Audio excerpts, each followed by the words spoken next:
Isang promising city of mines at responsible resources ang Muñoz para sa world-class excellence sa pagsulong sa larangan ng agrikultura, aquaculture at edukasyon.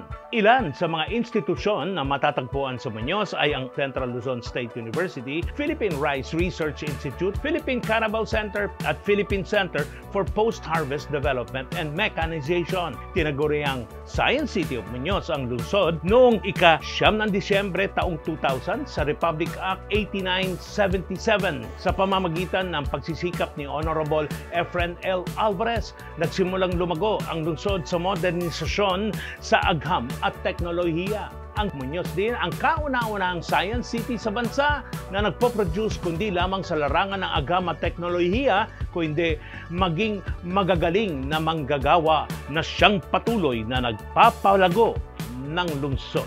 Just saying, in case you didn't know.